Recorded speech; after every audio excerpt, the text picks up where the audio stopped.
यह 1967 में उत्तर प्रदेश के जिला जौनपुर के गांव पुरे दयाल कसेरू में किसान पारसनाथ सिंह के घर दूसरे बेटे का जन्म हुआ। घर वालों ने बड़े प्यार से नाम रखा प्रेम प्रकाश सिंह।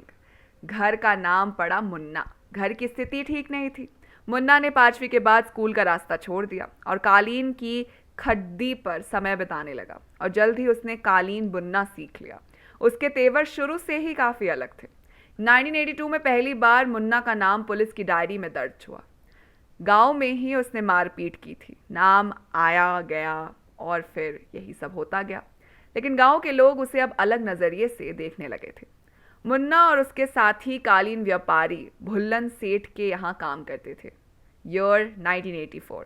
इसी साल नाबालिग मुन्ना बजरंगी पर पहली बार हत्या का मुकदमा दर्ज हुआ।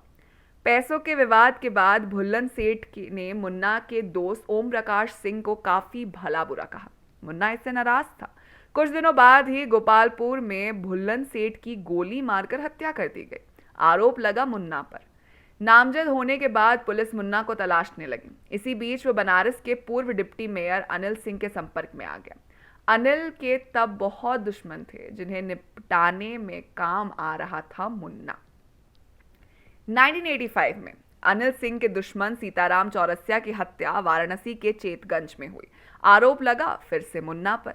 इसके कुछ दिनों बाद एक और दुश्मन अवनीश राय पर फायरिंग हुई। अवनीश बच गए लेकिन कहा गया कि गोली मुन्ना ने चलाई थी।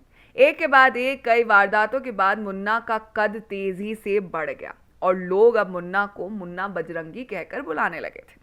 अनिल सिंह के साथ रहने के दौरान मुन्ना गाजीपुर के उभरते बाहुबली मुख्तार अंसारी से मिलता है। तब मुख्तार अंसारी और ब्रिजेश त्रिभुवन गैंग के बीच गैंग वॉर शुरू हो चुकी थी। लेकिन मुन्ना बजरंगी के नाम अब भी गैंग वॉर से नहीं जुड़ा था। 1990 में साधु सिंह हत्याकांड के अभियुक्त राजदेव पांड्या की हत्या के बाद पहली बार मुन्ना बजरंगी का नाम गैंग वॉर से जुड़ गया। एक बार मुन्ना बजरंगी के पैर में गोली लग जाती है। वही किसी तरह मुख्तार के घर पहुंचा। मुख्तार अंसारी उसे लेकर तुरंत पटना पहुंचता है और इलाज कराता है। मुन्ना ने इसका एहसान माना और मुख्तार का साथी कभी नहीं छोड़ा। मुन्ना को गोली मारी थी जौनपुर के बीजेपी नेता रामचंद्र सिंह ने।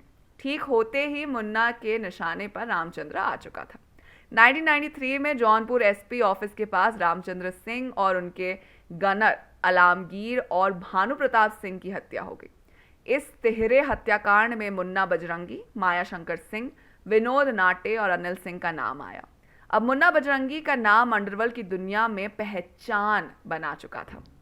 4 मई 1998 को उत्तर प्रदेश सरकार ने एसटीएफ के गठन को मंजूरी दे दी। ये वो समय था जब उत्तर प्रदेश हर दूसरे तीसरे दिन AK-47 चलने की खबर सुना देती थी। प्रदेश सरकार ने माफिया के सफाए के लिए एसटीएफ का गठन किया।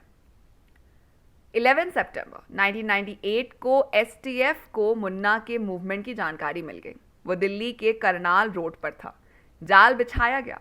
काले रंग की स्टीम जिसका नंबर 3CL4315 था, उसमें मुन्ना बैठा था। एक पेट्रोल पंप के पास मुठभेड़ हुई। उस समय मुन्ना के साथ यतीन्द्र गुज्जर भी था। दोनों ने फायरिंग शुरू कर दी। पुलिस ने दोनों को गोली मारी। एसटीएफ की टीम दोनों को लेकर लखनऊ के राम मनोहर लोहिया अस्पताल लेकर जाती है और सूचना सीएम कल्याण सिंह को दी जाती है।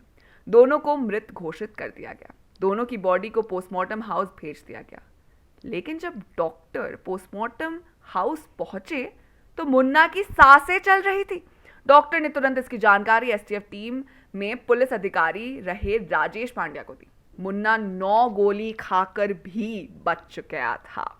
मुन्ना ने 2012 का विधानसभा चुनाव जौनपुर के मड़ियाहू से लड़ा, लेकिन जीत नहीं मिली। 2016 में जब मुन्ना के साले पीजे की हत्या हुई तब वो झांसी जेल में बंद था। मुन्ना की पत्नी सीमा सिंह ने तब आरोप लगाया था कि एसटीएफ उनके पति की भी हत्या करवा सकती है। 8 जुलाई 2018 को मुन्ना को झांसी से बागपत जेल भेजा जाता है और 9 जुलाई की सुबह जेल में ही मुन्ना बजरंगी की गोली मारकर हत्या कर दी जाती है। आरोप लगता है सुनील राठी पर। पुलिस के मुताबिक दोनों के बीच विवाद हुआ था, जिसके बाद सुनील ने मुन्ना को गोली मार दी थी। तो दोस्तों, ये थी कहानी मुन्ना की। ऐसी ही कोई कहानी आपको देखने को मिल सकती है आने वाली फिल्म डॉन 3 में। तो आप हमें बताइए कि आप डॉन 3 के लिए कितने एक्साइटेड हैं। साथ ही अगर आपको वीडियो पसंद आई हो तो इसे लाइक कीजिए, दोस्तों के साथ शेयर कीजिए और फिल्मी दुनिया से जुड़े रहने के लिए सब्सक्राइब कीजिए हमारे चैनल जिसका नाम है बॉलीग्राड स्टूडियोज।